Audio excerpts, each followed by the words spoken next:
So it becomes really, for me,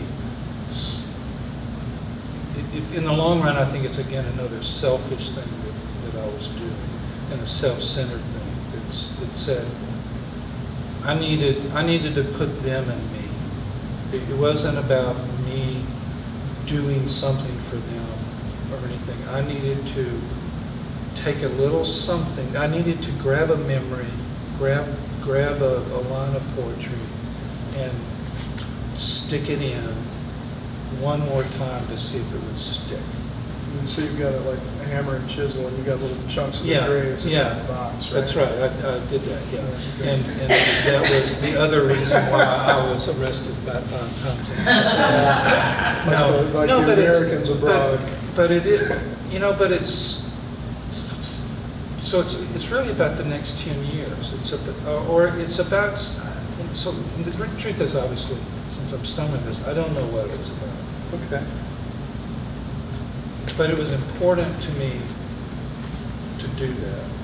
And graves offer one the moment of reverence, right? I mean, they're there for, they allow you to go feel that, right? Whereas I think if we strew our ashes about, and then there's no place where our dad is, and there's no place where the writer is, there's,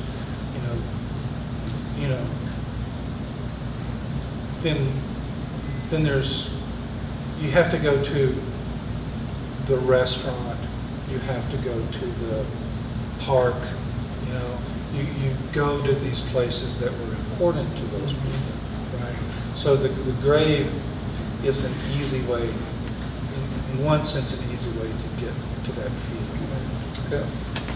Sorry to go on. That's okay. It's interesting. I was wondering.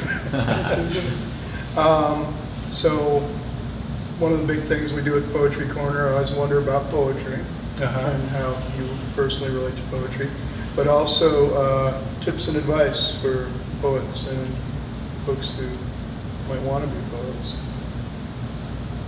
It doesn't need to be profound. Yeah, I mean the thing that I think everybody would say is read a lot of poetry, and then I think the thing to say is, since I'm not, a famous poet, I will say, don't worry about fame. If I were a famous poet and winning, all sorts of prizes, I may have a different view of it. Well, they say don't worry about fame too. Right? They do the work. Yeah, and then I think it's this. You have to have a split mind about it, because on the one hand you got to do what you got to do. Just if it's there for you to do it, do it. And do it with all your heart and all your Do devotion. you like jobs, family and things, or do you like the art? Like art. Okay. Right. Like, follow that line. And if you want to write topic A, write topic A. If you want to write form B, write form B. If you want to, don't let what other people out here are saying, no one's writing free verse anymore, no one's writing love poetry, or no one's writing, confessional, or no one's writing narrative poetry, or whatever this chatter of the poet and critic class is, ignore it and do the thing that you have to do. And then the other half of that is, you really have to have an open mind that you might not be achieving what you want to achieve. Right? So you can't just go, I don't believe one should go through and go, I don't care what people say, I'm a great poet. I'm going to do what I want to do no matter what. And, and I can't help it if they can't see my greatness. Right? I don't think that's the point of what I said. I think you still have to listen to, as I've listened to you, and you've listened to others, is, that line doesn't work. That one I lose. I lose the point when you read that line. And I think you have to be open to that. I'll give you, for instance, on my blogs. So the thing that I'm wrestling with now, I want to rewrite the blogs and turn it to, the Great American Travel Book, and have people who love William Lee Steve Moon and John Steinbeck come and get my book and tell me, wow, not since John Steinbeck have we seen such a penetrating view of America. And so, but what people have, the discussion of my blogs in some cases has been this acronym of TLDNR. Too long, did not read.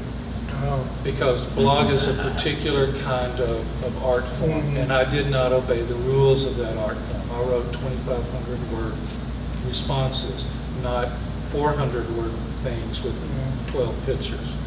I did 2,500 words with 4 pictures. And so as I revise it, I have to hear this voice of someone who's not entertained by my constant jumping around from memory to memory to self-indulgent statement to self-indulgent statement.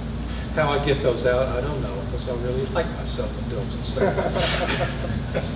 But that's my advice: is go do what you got to do, but also see yourself from outside.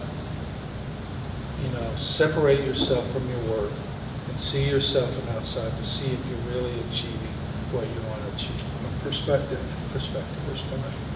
All right, So- and now we get to see you put all these things in action, Thanks a lot. and we're going to have Lyman do a reading. Let me get out of the way.